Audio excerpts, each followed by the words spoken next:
Kagising ko kaninang umaga, naisipan ko linisin yung kwarto ni Ate Jessie at Ate Seiya. Nung dalaga pa ako mga Marikoy, dito ako nakatira at kwarto ko to. Kahit sobrang laki ng bahay nila ate ko, wala din po silang katulong. Siya din po lahat gumagawa ng mga gawahing bahay. Isa din po siyang dakilang nanay at sobrang hands-on. Itong kwarto na to, lagi talagang makalat kasi nga dalawang bata yung nandito. Kaya kaninang pagkagising ko, wala naman akong gagawin. Kaya naisipan kong bawasan yung mga kalat dito at tanggalin na din yung mga alikabok dito sa kwarto. At itong ang carpet na to yung pinakamaraming alikabok. Kaya itong carpet talaga yung nilabas ko at pinagpagpagpag ko mga Marikoy. Tapos sinadjust ko nga din sa ate ko na wag munang ibalik. Kasi bukod sa pagpagpag, kailangan ding laban yung carpet na to. Tapos mga Marikoy, pinunasan ko na yung mga cabinet para matanggal talaga yung mga alikabok. Alis nga pala sila ate ko, may inisikaso sila. Ate Jessie naman nasa school kaya kasama ko lang si Jace at saka si Ate Seiya. Chat din pala yung ate ko mga Marikoy na maligo daw ako. Nagpapasama kasi siya sa akin, mag-grocery daw siya. At eto na nga yung isusupresa ko sa kanya mga Marikoy. Ako yung magbabayad sa igo-grocery niya. Mating din pala si Apunjoy para siya yung maiwan sa mga bata.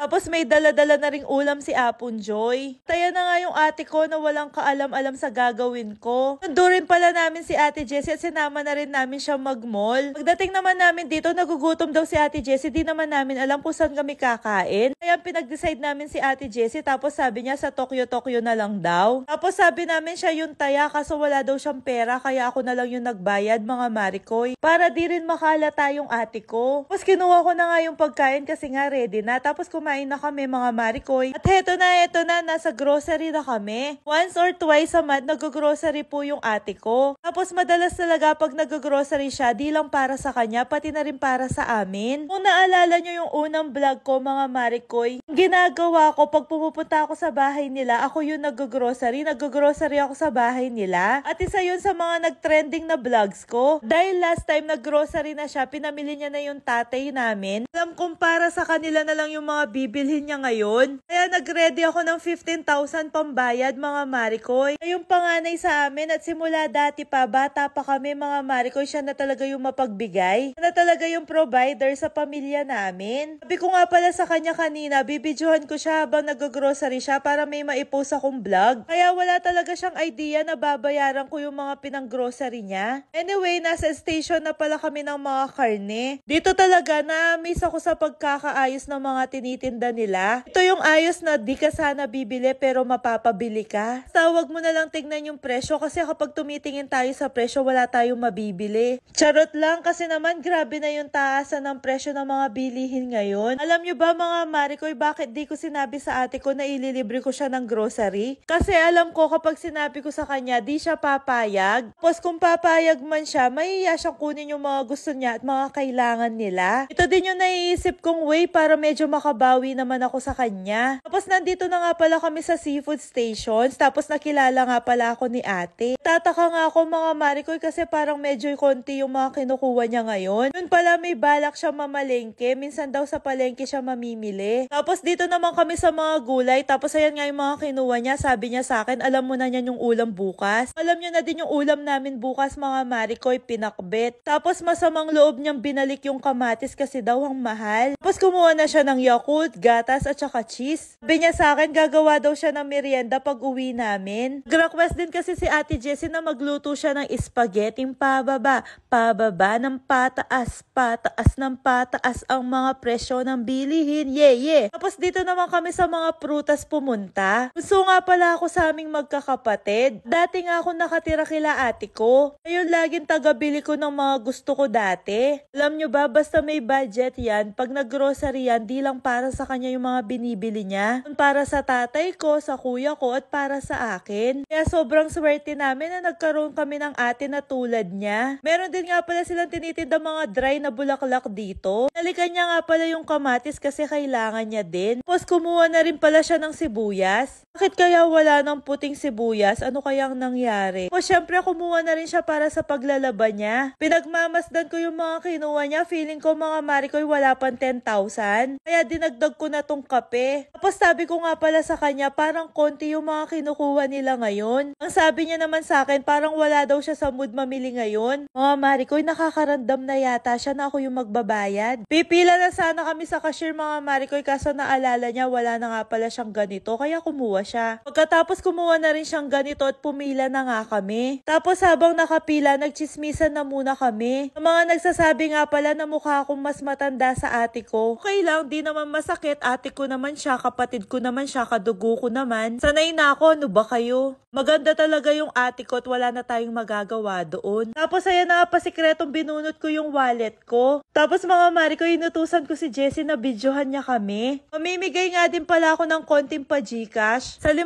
taong pinakamalapit ang sagot kung magkano yung binayaran ko. Ayan na nga yung ate ko, naka-ready na nga siya. Akala niya mga Maricoy yung kape yung babayaran ko. Sabi ko babayaran ko lahat ng ginrocery niya. At wala siyang nasabi kundi nagulat lang siya. Wala siyang emotion mga Maricoy kasi sobrang nagulat talaga siya. Gusto ko nga sabihin sa kanya, ate, ako na muna. Dating namin dito, binabayaran niya sa akin. Akala niya para sa content lang. Siyempre di ko naman tinanggap tapos umuwi na nga pala kami. Yun lang.